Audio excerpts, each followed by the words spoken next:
Hello friends, welcome to my another blog. যে কোনো ছুটিতেই মন চায় কোনো জায়গায় ঘুরে আসি, সে পাহাড় হোক বা সমুদ্র। তবে আমরা যারা পাহাড় ভালোবাসি তাদের জন্য সিকিম হলো আদর্শ জায়গা। এবছরে মে মাসে আমরা সিল্ক রুট যাওয়ার জন্য স্থির করি। প্রথমে হাওড়া পদাতিক ট্রেনে করে নিউ জলপাইগুড়ি স্টেশনে পৌঁছাই। সেখান থেকে গাড়ি ভাড়া করে আরিথার যাই। তোমরা চাইলে সিলেরিগাঁও বা ইছেগাঁওতে স্টে করতে পারো, কিন্তু দুটো জায়গায় আমাদের আগে ঘোরা বলে আমরা আরিথারে স্টে করি। ওখান থেকে পরের দিন পারমিট করিয়ে নিয়ে জুলুক পৌঁছাই। জুলুকে আমাদের যে হোমস্টেটা ছিল সেটা বেশ ভালো ছিল, তার খাবার দাবারও বেশ ভালো। এটাই ছিল আমাদের হোমস্টেটা। আর আমরা যখন পৌঁছাই তখন বিকেল গড়িয়ে যায়, যার জন্য পুরোটা ক্লাউডি হয়ে গিয়েছিল। তবে আমাদের হোমস্টেটা থেকে সামনের ভিউটা অসাধারণ ছিল। নেক্সট ডে মর্নিংয়েই বেরিয়ে পড়ি ছোটবেলার ইতিহাস বইতে পড়া সিল্ক রুট দেখতে। যখন গাড়ি করে ওপরে উঠছিলাম তখন কিন্তু কিছু বুঝতে পারিনি, কিন্তু থাম্বে ভিউ পয়েন্টে পৌঁছেই রাস্তাটা দেখে খুব আশ্চর্য লেগেছিল। এরকম পাহাড়ি বাঁক দিয়ে ওপরে ওঠার ব্যাপারটা বেশ ভালো।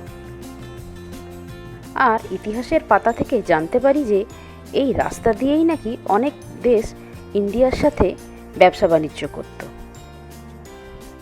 আর সেটা ভাবলে সত্যি অবাক লাগে। এটা আমরা জিগজ্যাগ ভিউ পয়েন্ট, অসাধারণ রাস্তা। এই রাস্তাটা দিয়ে আমরা এসেছি এখন। ওই নিচে ওই সবুজ ওইখানটায় আমাদের হোমস্টে ছিল, ওটা জুলুক। ওখান থেকে উঠে আমরা এই রাস্তা দিয়ে পরে এলাম।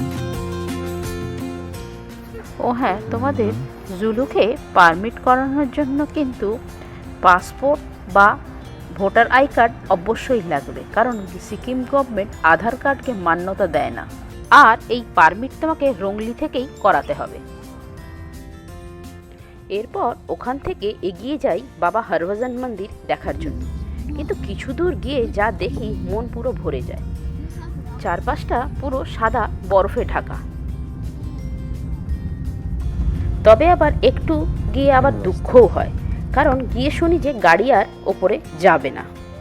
তবে একটু পরে আবার মিলিটারির গাড়ি এসে পুরো রাস্তাটা পরিষ্কার করে, তারপরে সব বড় গাড়িকে যেতে পারমিশন দেয়।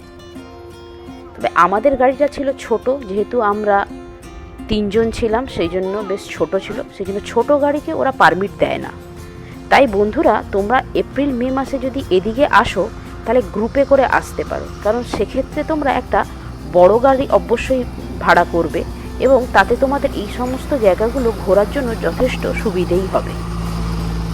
এই ক্ষেত্রে আমরা কিছুটা লাকি ছিলাম, আমাদের কিছু বন্ধুকে আমরা পেয়ে গেছিলাম, সেই জন্য কিন্তু আমরা ওপর অবধি পৌঁছাতে পেরেছিলাম। এরকম সাদা বরফ দেখে আমার পুচকি মেয়ের তো খুব আনন্দ, সে স্নোম্যান বানাতে শুরু করে দিয়েছে।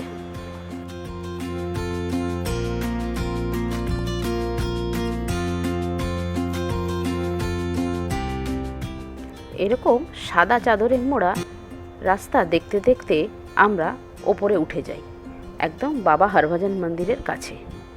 এই মন্দিরটা মিলিটারি দ্বারা চালিত।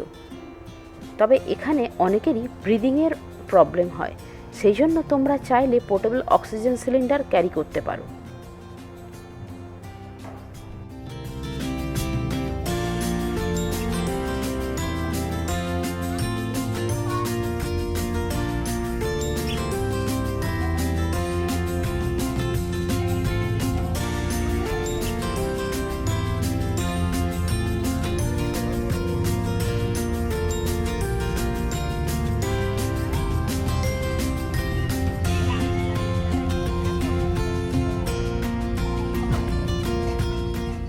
এরকম সুন্দর রাস্তা দেখতে দেখতে আমরা একেবারে মন্দিরের কাছে পৌঁছে যাই।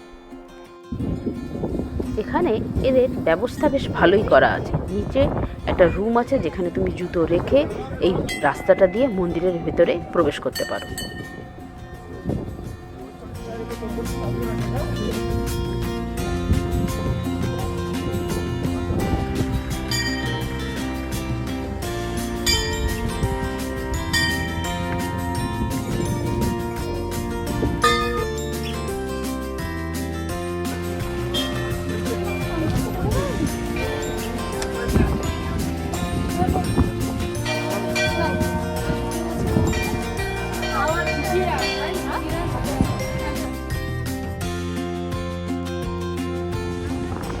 এরপর আমরা ওখান থেকে আরও ওপরে এলিফ্যান্ট লেক বা কুপাপ লেক সেটা দেখতে এগিয়ে যাই।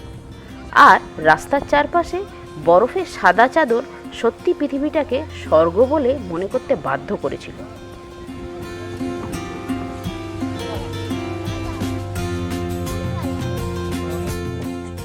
এটাই হচ্ছে সেই বিখ্যাত এলিফ্যান্ট লেক বা কুপাপ লেক।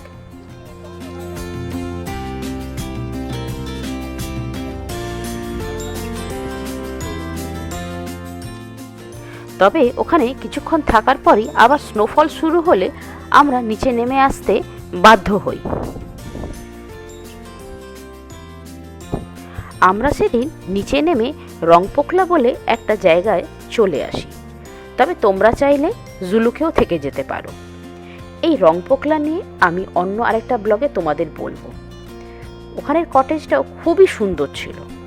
যাই হোক, আজকে এই পর্যন্তই। ভিডিওটা ভালো লাগলে অবশ্যই লাইক করো, আর কিছু জানার থাকলে তোমরা কমেন্ট বক্সে জানিও। আশা করি এই ভিডিওটা থেকে তোমরা সিল্ক রুট সম্বন্ধে কিছু ধারণা অবশ্যই পাবে। Thank you.